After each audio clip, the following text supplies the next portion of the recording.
जय श्री कृष्णा, जय मदन गोपाल। एकादशी व्रत महिमा। जी हाँ मित्रों, एकादशी व्रत महिमा। एकादशी ऐसा व्रत जो भगवान श्री विष्णु जी को अति प्रिय है। आइए हम एकादशी व्रत की महिमा का महात्म्य श्रवण करते हैं। और प्रत्येक माह में 2 एकादशी आती हैं, शुक्ल पक्ष में और कृष्ण पक्ष में। दोनों ही एकादशी का महात्म्य आप सभी के सम्मुख मेरा रखने का प्रयास रहता है। इसी कड़ी में चैत्र मास के कृष्ण पक्ष की एकादशी आ रही है, पाप मोचनी एकादशी के नाम से। आइए हम इस महात्म्य को श्रवण करने से पहले हम एकादशी महिमा का गुणगान करेंगे। गोविंद की प्यारी एकादशी, भक्तों की प्यारी एकादशी, पापों को मिटाती एकादशी, ओ पुण्यों को बढ़ाती एकादशी, जीवन सफल बनाती एकादशी, ओ हरि से है मिलाती एकादशी। एकादशी प्यारी एकादशी, एकादशी प्यारी एकादशी, वैष्णव की प्यारी एकादशी, ओ जीवन सफल बनाती एकादशी, ओ हरि से है मिलाती एकादशी। श्री कृष्ण गोविंद हरे मुरारी, हे नाथ नारायण वासुदेव। श्री कृष्ण गोविंद हरे मुरारी, हे नाथ नारायण वासुदेव। श्री हरि श्री हरि श्री हरि। आइए पाप मोचनी एकादशी का महात्म्य श्रवण करें। महाराज युधिष्ठिर ने भगवान श्री कृष्ण से चैत्र मास के कृष्ण पक्ष की एकादशी के बारे में जानने की इच्छा प्रकट की तो वे बोले, राजेंद्र, मैं तुम्हें इस विषय में एक पाप नाशक उपाख्यान सुनाऊंगा, जिसे चक्रवर्ती नरेश मानधाता के पूछने पर महर्षि लोमश ने कहा था। मानधाता ने पूछा, भगवान, मैं लोगों के हित की इच्छा से यह सुनना चाहता हूं कि चैत्र मास के कृष्ण पक्ष में किस नाम की एकादशी होती है, उसकी क्या विधि है तथा उससे किस फल की प्राप्ति होती है। कृपया ये सब बातें मुझे बतलाइए। लोमशी ने कहा, नृपश्रेष्ठ, पूर्व काल की बात है। अप्सराओं से सेवित चैत्र रथ नामक वन में, जहाँ गंधर्वों की कन्याएं अपने किंकरों के साथ बाजे बजाती हुई विहार करती हैं, मंजू घोषा नामक अप्सरा मुनिवर मेधावी को मोहित करने के लिए गई। वे महर्षि चैत्र रथ वन में रहकर ब्रह्मचर्य का पालन करते थे। मंजू घोषा मुनि के भय से आश्रम से 1 कोस दूर ही ठहर गई और सुंदर ढंग से वीणा बजाने लगी। वीणा बजाते हुए मधुर गीत गाने लगी।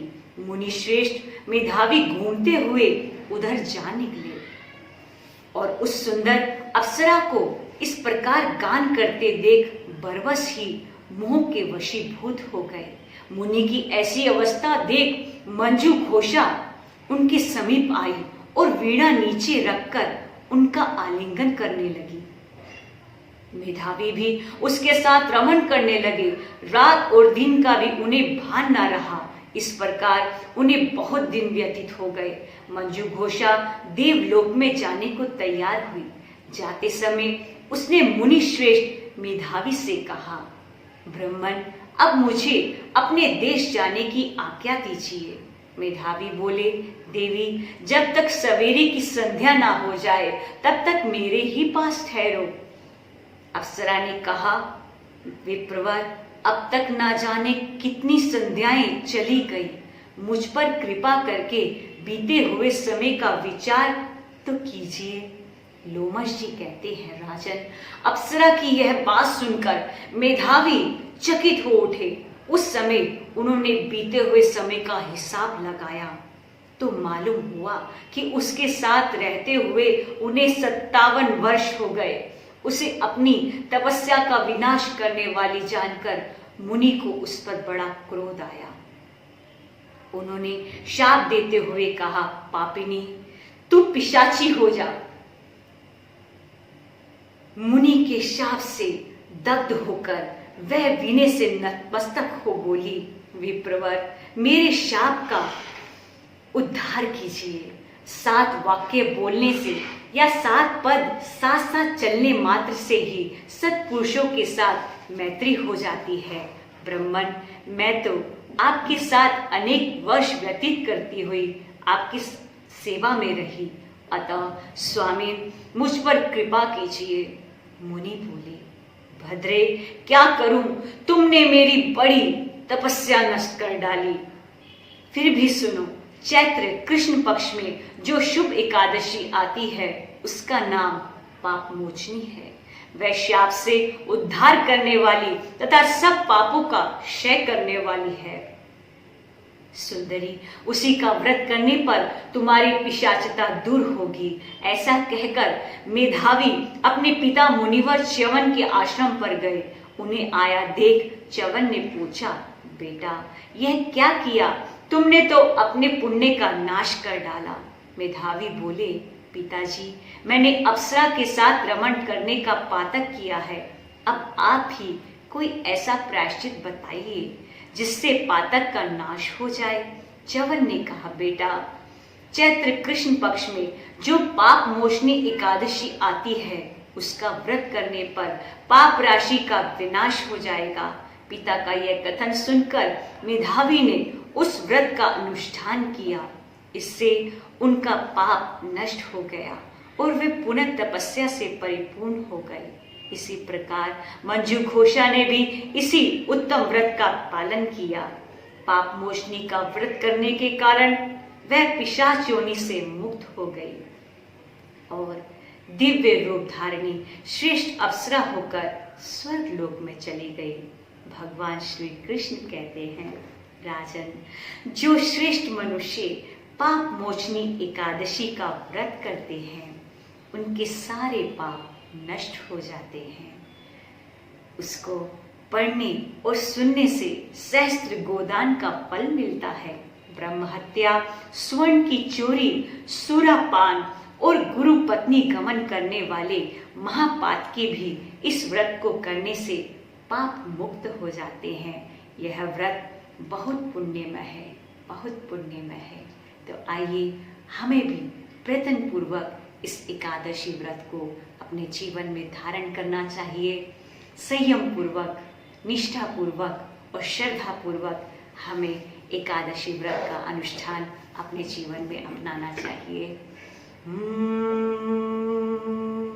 आइए कुछ क्षणों के लिए प्रभु के नाम का गुणगान करें।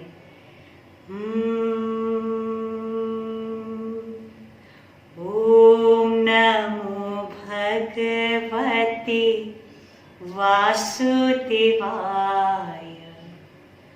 ओम नमो भगवते गोविंदाय।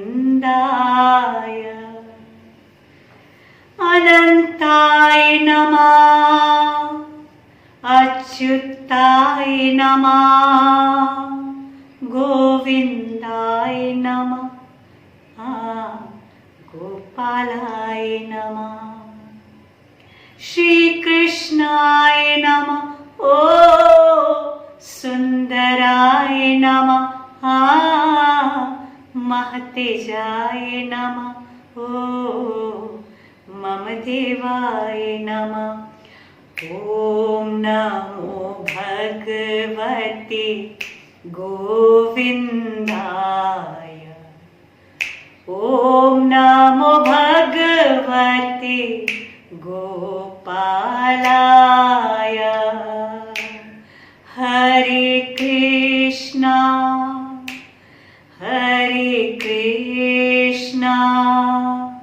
कृष्ण कृष्ण हरे हरे, हरे राम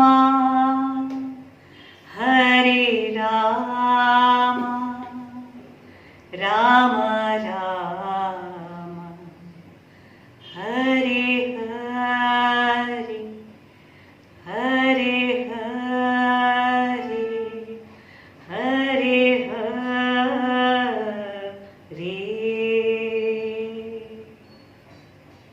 कलयुग के सभी दोषों का हरण कर लेता है ये महामंत्र। एकादशी के दिन जितना हो सके श्री भगवान का नाम जप करें, श्री विष्णु सहस्त्र नाम स्तोत्र का पाठ करें। जय श्री कृष्ण, जय मदन गोपाल, जय मदन गोपाल। और मेरी इस सेवा को आप जन जन तक पहुंचाइएगा, इस वीडियो को शेयर कीजिएगा।